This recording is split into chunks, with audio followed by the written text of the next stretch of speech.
Meu nome é Rogério Massaroto, eu sou docente da Universidade Estadual de Maringá e atualmente coordeno a direção nacional da ABEM, gestão 2016-2018. Em relação à importância do evento, do EBEM, da própria ABEM, né? Acho que são dois momentos que se articulam, um evento e uma ação política de organização.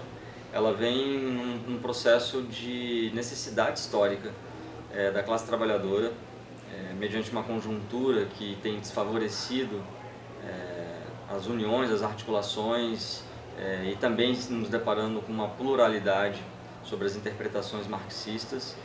No momento em que há muita perseguição política sobre os educadores marxistas, a ABEM se consolida, ou busca essa consolidação no processo histórico, para que haja um movimento de aglutinação desses educadores, por meio que participam de sindicatos, de movimentos de lutas e resistência, de partidos políticos, de grupos de pesquisa, enfim, de uma série de movimentos que possam oferecer resistência rumo a um projeto histórico, a um horizonte histórico de transformação da sociedade capitalista, e que a ABEM ela busca esse processo de reencontro, de unidade, uma unidade necessária, uma unidade entre teoria e prática, entre pensar e fazer, a prática como critério de verdade, para que esses educadores marxistas possam encontrar na ABEM uma relação de identidade com esse horizonte político que a gente tem pela frente. A realização do EBEM nesse processo, nesse trâmite, penso que culmina a cada 2 anos esse encontro onde os educadores marxistas se organizam, discutem, debatem e possibilitam os avanços e a identificação também dos limites, perante as lutas, perante a conjuntura bastante opressora em relação às nossas necessidades históricas. Eu penso então, portanto, em síntese, que ABEM e EBEM formam uma unidade pensada desde 2007, quando começamos a discutir a necessidade de uma associação que pudesse reunir esses educadores com pensamentos diferentes nos aspectos particulares, mas que também pudessem encontrar as unidades nas suas totalidades encontradas na luta da classe. Professor Marcelo Russo Ferreira, sou professor da Universidade Federal do Pará, campus Castanhal, no curso de Educação Física. Sou líder do grupo de pesquisa ali, estudos de pesquisa em Educação Física, Esporte e Lazer, o LEPEL, na UFPA, e também membro do MTE, que é o grupo de estudos e pesquisas Marxismo, Política do Trabalho e Educação da FACED UFPA. E componho com o professor Rogério a atual gestão que está aí para encerrar suas atividades nesse EBEM, junto com outros camaradas. Particularmente no que diz respeito à organização do EBEM em si, desse EBEM aqui em Cascavel, penso que foi muito positivo a forma como nós conseguimos aproximar determinados setores que ajudaram a fortalecer a organização do evento, né? Esses setores do ponto de vista sindical, setores do ponto de vista da pós-graduação aqui na universidade, da própria reitoria, que inclusive nos conclamou com uma fala brilhante na abertura, enaltecendo a importância do debate sobre as condições que nós vivemos hoje na classe trabalhadora, e particularmente de professores e professoras Brasil afora. E o próprio evento ele vem demonstrando pela participação, pela quantidade de pessoas presentes, o quanto que ainda nós temos que continuar organizando um evento dessa magnitude, um evento com esse perfil, com esse desafio. Há uma particularidade do EBEM, que é a celebração dos 200 anos do nascimento de Marx, que vai ser completada agora no dia 5 de maio. Esse tema e essa data, inclusive, foi pensada e decidida no último EBEM. A gente, inclusive, protelou um pouquinho, né? O evento deveria ter acontecido no final, pela continuidade dos eventos anteriores, deveria ter acontecido no final de 2017, e nós decidimos organizar para esse período de maio de 2018, para justamente ele acontecer exatamente no momento que nós estivéssemos celebrando o legado de Marx a partir dos seus 200 anos do seu nascimento. E celebrar o legado de Marx, né, e as mesas de hoje já nos disseram um pouco sobre isso, significa inclusive compreender o legado de Marx em seu contexto, né, quando Marx, durante 40 anos, se inclinou a estudar o processo de desenvolvimento do capitalismo e as publicações, as obras que nós hoje podemos acessar. Esse é o segundo elemento, a possibilidade de nós hoje, mais do que anos atrás, décadas atrás, conseguimos acessar com mais propriedade, com um maior volume de publicações a obra do Karl Marx e de Friedrich Engels também. Algum tempo atrás era muito mais difícil nós termos, por exemplo, a possibilidade de organizarmos cronologicamente as obras de Marx, inclusive estudá-lo nessa perspectiva, perceber como é que ele foi aprimorando, como é que ele foi lapidando a sua leitura sobre a sociedade que se desenvolvia na época. E esse legado dos 200 anos de Marx, junto com a sua obra, implica a capacidade que nós temos de hoje nos dedicarmos a estudá-lo para poder apontar o que são os limites e as possibilidades no atual contexto do desenvolvimento do capitalismo, né?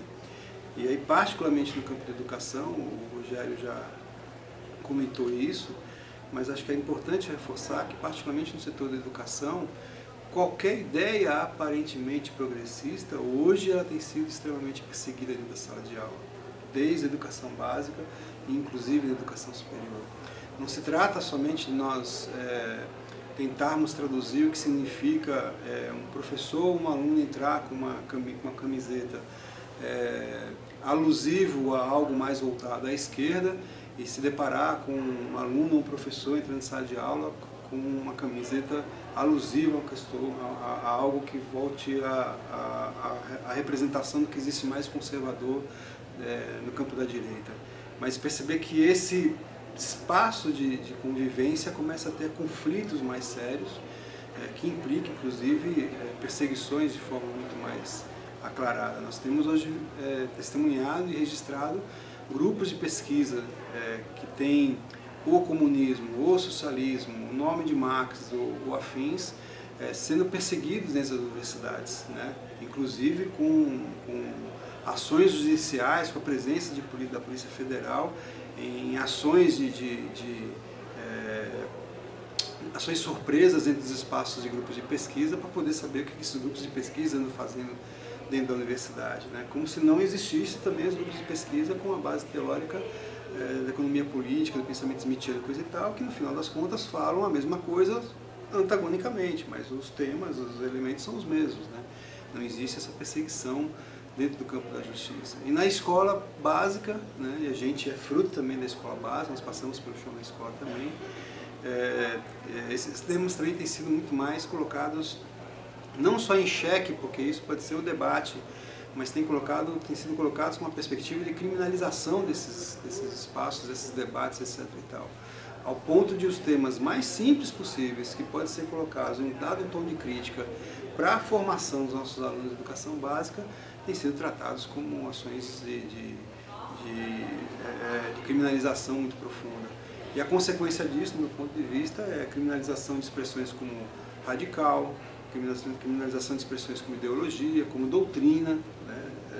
Doutrina parece que ser uma coisa que pertence à esquerda, quando não existe a doutrina filosófica neoliberal, a doutrina filosófica liberal. Então, nesse sentido, a gente começa a perceber o quanto que é importante, e acho que corre até o risco, né? A gente, ao dizer isso, nós estamos nos colocando acima da capacidade intelectual de determinados setores e coisa e tal, mas não se trata disso. Se trata de perceber o quanto que é importante a gente, inclusive, agir enquanto entidade, atuar enquanto entidade, para poder minimamente limpando o meio de campo sobre algumas coisas que têm sido tratadas com muito devaneio, né?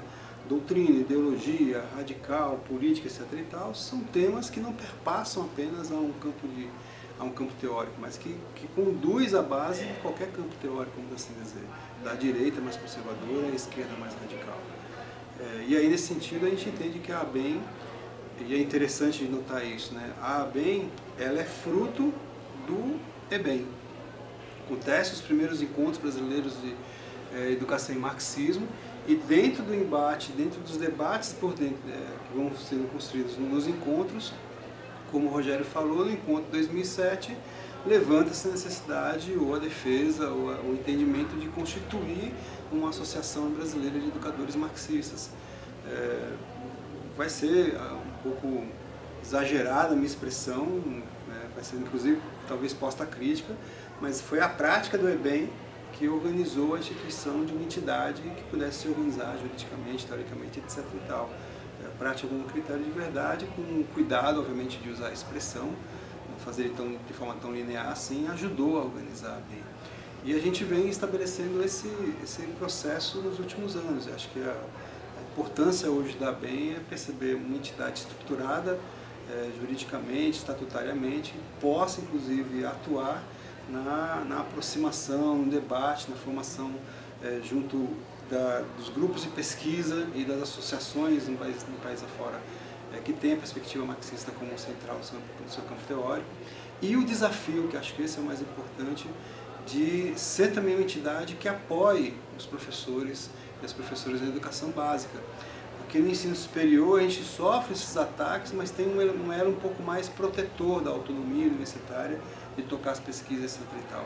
Lá no chão da escola, na educação básica, os ataques são muito mais duros, muito mais violentos e muito mais distantes, né? Então, a aproximação da ABEM também no que diz respeito aos educadores marxistas que estão na educação básica vem sendo e vai ser praticamente, a partir de agora principalmente, um grande desafio que a gente vai estar tentando incorporar na nossa relação.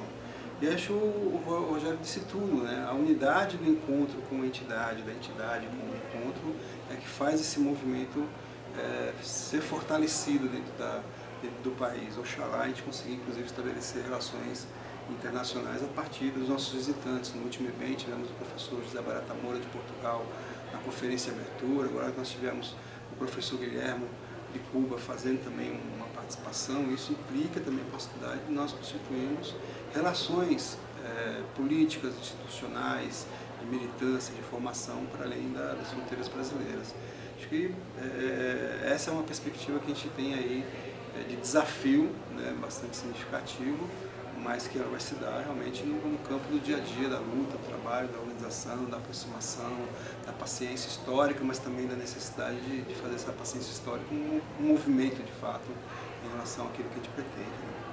Eu penso que a ABEM ela é uma associação em movimento, né? Ela acompanha o movimento histórico, a conjuntura, então, portanto, às vezes as perguntas dentro de uma lógica formal, quando nos surgem, né, quando elas são produzidas, o que é a ABEM?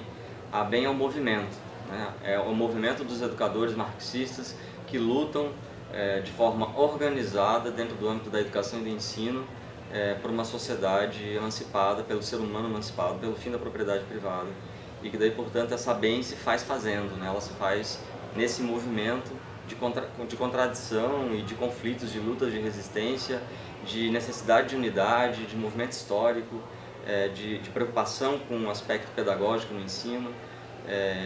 E acho que a gente pode perceber que eu gostaria de ressaltar, por exemplo, nesse EBEM, acho que é importante frisar de que um EBEM bem organizado, penso que ele ressalta as questões fundamentais de articulação, né? Acho que um EBEM bem realizado, ele articula, ele consegue fazer essa articulação. E a gente luta para isso, para que esses EBEMs consigam produzir essas articulações. É expressiva, por exemplo, nesse evento, o esforço do STED OPR em relação à organização, na figura do Paulino, né? Em relação às formas como ele se articulou para poder buscar os recursos, para poder realizar o EBEM. Nós passamos por uma gestão com dificuldades financeiras, mesmo assim o EBEM se realiza com esse caráter. Estamos avaliando como muito bem organizado, possibilitando todos os espaços necessários para que os nossos objetivos possam se colocar em movimento, em ação. E acho que isso é mérito da organização local, que peitou o evento, né, reconheceu a necessidade dele há 2 anos atrás, trouxe para Cascavel e aqui realmente concretizando e objetivando questões que lá atrás elas se faziam necessárias e agora também abrindo caminhos para os próximos EBEMs, né? Acho que a organização da ABEM nesses últimos 2 anos, foi fruto também das outras gestões anteriores, né? Nós estamos formando nós somos a 4ª gestão, entrando para a 5ª. A gente também aí tem um legado que a gente vai acumulando para que a ABEM ela fique nesse processo, ela se construa nesse processo de objetivação das nossas lutas, também nesse campo aqui de reunião para debates, estudos e conflitos, e estamos aí para receber críticas e produzir críticas também.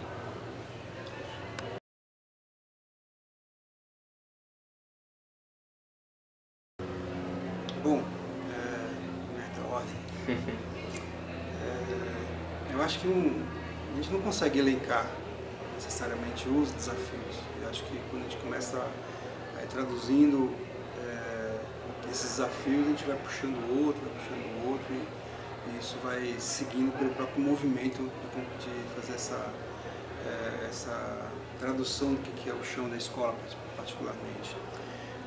Mas eu acho que uma das grandes questões, eu vou trazer isso na perspectiva do meu papel na universidade, que eu sou professor de estágio supervisionado, e o chão da escola é um espaço que é constantemente visitado por nós, e eu debato dentro da minha faculdade e com as outras licenciaturas que são próximas ali no campus, que a gente tem que, dentre outras coisas, romper com determinados padrões que vêm sendo parte da composição da formação de professores, particularmente do estágio supervisionado, que é superar o tal do tripé observação, participação e regência, que vem da minha formação como professor, e perceber que essa relação, ela no ponto de vista dos alunos em estágio supervisionado, formando-se professores que vão para essas escolas, elas continuam mantendo a escola como ela sempre é percebida.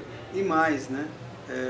Os nossos alunos em formação vão para as escolas, constatam os problemas das escolas, que são normalmente repetem os problemas que colegas anteriores vão nessas escolas e constatam, e não conseguimos, enquanto universidade, ok, esses problemas já são identificados, já sabemos a síntese dele, a gente tem que fazer esse processo de ida dos nossos alunos em formação para essas escolas ser um processo transformador dessa escola. E é nisso que eu queria chegar. Acho que um grande desafio que nós temos para a questão dos educadores marxistas como um todo, educadores e educadoras marxistas como um todo, é conseguir vislumbrar, e numa perspectiva que eu falo teleológica, não idealista, né, a possibilidade de transformar essa escola. Né, por uma questão de posicionamento político, prioritariamente a escola pública, mas também percebendo a necessidade de transformar a escola privada em uma outra escola, que não, por exemplo, fica repetindo, né, reproduzindo a relação da escola privada, reproduz a relação da apropriação privada dos conhecimentos que ela desenvolve, porque esses conhecimentos também são vivenciados na escola pública, portanto não é algo que se privatiza, né, mas que se cobra, tem um valor. Como é que se estabelece o valor disso? Marx já explicou um bocadinho, explicou a impossibilidade de você concretamente estabelecer o valor desses conhecimentos. Mas na escola pública em particular, acho que é um grande desafio, que é transformar essa escola. Né? E não se trata de transformar à luz do que foi o discurso recente aí do povo do Todos pela Educação, que conseguiu aprovar a reforma do ensino médio, em uma escola diferente, alegre, com os conhecimentos em sala de aula, que os alunos possam dar utilidade a ela fora da sala de aula, na formação para o mercado de trabalho, que a escola ainda não forma nem para uma coisa nem para outra, nem para o mercado nem para o mundo do trabalho. Mas uma transformação de uma escola que ela possa ser, possa apontar, e sem medo de usar a expressão, porque é uma expressão filosófica, um horizonte revolucionário. E esse revolucionário na perspectiva de transformação. Né? Acho que esse é um primeiro desafio do que a gente poderia dizer desafios dos educadores marxistas. Um outro desafio que eu acho que eu destacaria, e depois eu deixo para o Roger falar os outros 10, seria a questão de você construir na relação do professor que está na escola, principalmente na escola pública, ou reorganizar, reconstruir o seu papel como sujeito transformador também. E eu falo isso também à luz de quem hoje faz o processo de formação de professores. A gente vai para a sala de aula, vai para os espaços fora da sala de aula, vai para os grupos de pesquisa que a gente atua na universidade, e a gente percebe que os alunos compreendem a necessidade de constatar e transformar aquilo que eles estão constatando em uma coisa que possa ser um pouco mais humana, vamos assim dizer, na perspectiva da emancipação humana, se for o caso, né? Mas que sempre repete para a gente o mesmo chavão, né? Tá, professor, depois que a gente se forma, que a gente chega na escola pública, a gente não consegue fazer nada e a gente joga a toalha. E aí vem aquela frasezinha que na educação física é muito forte, na prática a teoria é outra. Então tem uma teoria na universidade, quando eles vão para o chão da escola é outra história e aquela teoria não serviu para nada. Então, e aí a escola vai se reproduzindo o tempo todo nessa perspectiva, né? Transformar o professor, né? Se eu puder aqui usar sem medo das críticas que eu vou receber, né? O Marx falava que o trabalho é aquilo que diferencia o homem da natureza. O homem transforma a natureza e transforma a si próprio. Fazendo uma alegoria, sem medo de arriscar demais na alegoria, é o professor no seu trabalho pedagógico, né, poder perceber que ele se transforma também nele. E isso permite também a possibilidade de construir horizontes, né, nessa escola e para fora dessa escola que respeita a sociedade. E os horizontes que a gente aponta, obviamente, é a construção de uma outra sociedade, sobre outra base econômica, que a gente denomina aqui de comunismo. São desafios importantes que precisaria, na verdade, um pouquinho de paciência, um pouquinho de calma, para a gente poder não devagar demais, né, ficar com muito desvaneio sobre a possibilidade de superação da sociedade a partir dos desafios que a gente possa levantar para o que nós aqui estamos denominando de educadores marxistas. De forma bastante objetiva. Penso que assim, há muitos desafios, isso é concreto, né? Mas eu penso que, acho que há um objetivo que eu penso que é determinante, que é a elevação do pensamento empírico para o pensamento teórico. Acho que esse é o desafio que mais nos movimenta, transformar, possibilitar, dar os instrumentos necessários para os nossos alunos, por meio do ensino, da aprendizagem, da assimilação, da transmissão de conhecimentos, devidamente historicamente colocados, produzidos, socialmente elaborados, de que esses conhecimentos possibilitem uma alavanca para que esses alunos ou esses sujeitos em formação adquiram muito mais do que a formação só por conhecimentos conteudistas, que ultrapassem essa esfera, que por meio de formação política também a gente consiga possibilitar esse conhecimento da realidade para que então essa realidade seja transformada. O processo que passa do pensamento empírico ao pensamento teórico é um processo árduo, complexo, que exige teleologia, exige finalidade de luta de classes. No nosso horizonte é preciso ter bem claro esse processo, que no próprio Manifesto Comunista Marx e Engels já apontavam, e portanto acho que esse maior desafio é que nos movimenta no sentido de pensar pedagogias, pensar formas de ensino, pensar estratégias políticas fora dessas questões, pensar a formação política no processo também de formação humana, para que haja esse movimento de transformação de uma sociedade. Está falida essa forma societal. E a educação, e considerando a natureza da educação, que a educação no processo de formação da espécie humana, né, de origem e desenvolvimento da espécie humana, traz o caráter de transformar essa espécie, né? Então, portanto, o conhecimento e o saber historicamente acumulado é que vai produzindo a natureza da educação de transformar. Nós não nos tolimos dessa natureza da educação, nós não trabalhamos com anti-educação. Educação é transformação. E os conhecimentos ao qual a gente trabalha são conhecimentos para a transformação, para dar movimento na história, né? De forma que a classe trabalhadora seja um mecanismo fundamental para fazer movimentar a história, fazer movimentar a transformação dessa história.